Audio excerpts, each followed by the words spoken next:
Good morning, Dan and Amy. And Amy, no matter who wins the presidency, they're not going to get Illinois and Chicago out of its problems. We're not going to get bailed out from generations of bad decisions.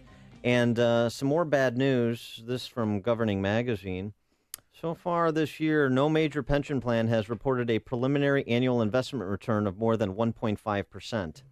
That is incredibly depressing news for a state with the largest unfunded pension liability in the country, for a Chicago public school system that is junk rated with a $9 billion unfunded pension liability, for a city of Chicago with police and fire pensions that are less than 30% funded, some $20 billion plus in terms of unfunded liabilities, junk rated. Chicago CPS, nearly junk rated city, and worst credit rating of any state in the nation. Actually, any state in the nation since the early 90s. That's where the state of Illinois is. So this isn't the sexy stuff, but it turns out to be the stuff that destroys your city and state's economy. Just ask Detroit. For more on this, as well as some of the presidential talk on matters economic, we're happy to be joined again by our friend Scott Shellady, Fox Business News contributor. Scott, thanks for joining us. Good morning. So how about that? The problem with the news that the pension funds aren't returning more than 1.5% is that, of course, the actuaries in government assume a 7.5% return for these pension funds, which I know is kind of Jack and the Beanstalk type numbers and assumptions. But that's what they assume. That's a pretty big gap when you're talking about tens of billions of dollars and people's retirement on the line. 100% correct. And you started off by saying that neither president really is going to be able to get the state out of that problem, number one. Number two, structurally, I could make the case that it's already over. I think mathematically there are some folks now starting to come out and saying that we're not going to be able to pay that money back, and almost certainly we can't. So what are you going to do? I tell people that ask me, I said, you just have to live your life and pretend like you don't have a pension because, and for all intents and purposes, you don't. So what happens when you save for your children's education and you plan on a 7.5% return on your money for 15 years to send little Johnny to college, and all of a sudden you wake up one morning realizing you're getting 1.5%?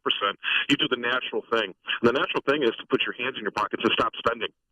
And this is a downward negative spiral that is going to continue to happen because once they realize they have less money, they'll stop spending more money, and then we don't get out of this any way soon or any way without having any hurt.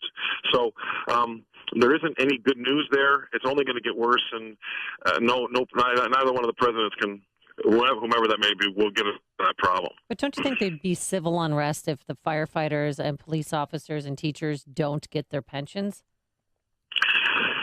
Yeah, I mean, they're not going to take that sitting down. Well, okay. Well, the argument is they've always said that I went to the public sector and because I had some sort of dream I wanted to fulfill, a vocation, and I took less money, but I knew I'd get a great pension. Right. Well, unfortunately, it's not there. I mean, the sooner that these folks wake up to the fact that maybe 20% of it's going to be there, and if you're lucky, 30%, but you're not getting 100% of what you think is going to be there. Somebody's going to get shortchanged.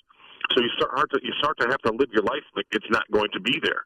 And there's any number of reasons for that. We always know that the guys get the last 4 years their salary is always jacked up so they can retire on the most they can. I mean, people take advantage of it too.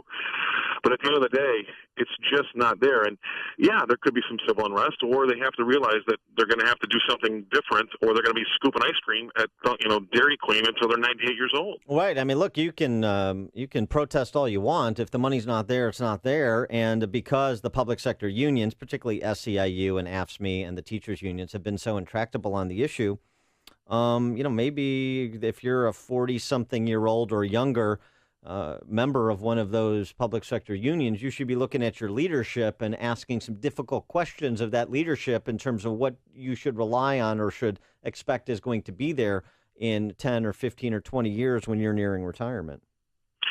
Well, that's an excellent point, and I think Chris Christie, like him or hate him, ran into this problem in New Jersey. It is partly the overspending, obviously, of your legislators, but at the same time, you can't have your union rep come back after cutting a great deal and get slapped on the back about how well he's done for you when he knows full well that there's no money there. Okay, so it's a 50-50 deal. 50% relies with the leaders that are cutting the deals, knowing full well that there's no money there, and then 50% of the legislators that spend the money that isn't there. So both people are culpable, and both people should be held, should be held up for it. And we have some microcosms that serve as canaries in the mine shaft about this issue, don't we, with Stockton, California, and more notably Detroit? Yeah, and I mean, you said some. I'll add to some of your figures. I mean, I think we lost 105,000 people to emigration last year. Number one in the state, number one in the country. We lost people. Now that means your tax base is shrinking. So your taxes are going to go higher on less people, and we lose more people. So there's less people. So you have to raise taxes again. I mean, watch this negative the cycle go lower and lower, and watch your property bills, your property tax double because of the very case that we don't have the property base, the tax base to pay for our bills. It's going to have to keep going higher until they stop this emigration.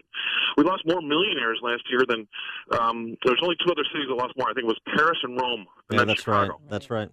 So casino gambling, unbelievable. Casinos aren't going to bail us out of this? Because that's what they keep saying. Oh, we'll open up some casinos, and then that'll make it all go away. Gambling and drugs. We run a mob economy here in Illinois, Scott. Well, how about this? Nobody ever talks about this. We only talk about the problems. We don't talk about the actual sickness. Okay, we talk about the symptoms. If we're doing well and growing at 4% and our state's really healthy, and this could be also said for the whole country, we don't ever have a talk about $15 an hour minimum wage. Okay, everybody's doing well. It's a non-event. We don't ever have a talk about legalizing marijuana for the tax purposes or casinos, like you just said, Amy, because it's a non-event. We don't need the money. We're doing well. So a symptom of a horrible economy is people protesting against or for $15 an hour, or protesting for the legalization of marijuana, or wanting some sort of casino to bail us out. But those types of things, they'll be drops in the bucket.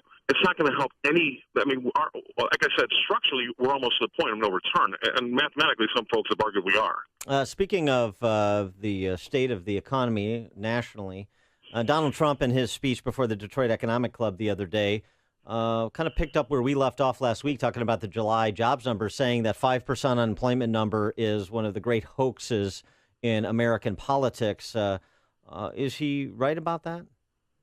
He's 100% correct about that. I mean, how can we have an unemployment rate from 10% fall to 4.9% all the while our economy is shrinking? I mean, you just have to put the BS test up, okay? I mean, we're all grown individuals. We can just see something that doesn't make sense. If it walks like a duck and talks like a duck, come on. I mean, we had productivity numbers come out yesterday that were shockingly low. We can't have 0% interest rates for 7.5 years and have home ownership at a 51-year low. Now, you're going to hear the talking heads all day today on TV, like they did yesterday, say that we touched an all-time record high in the S&P 500 index yesterday. Do any of the listeners out there have an all-time record high in their own home economic situation? It just doesn't add up. Well, so we've got.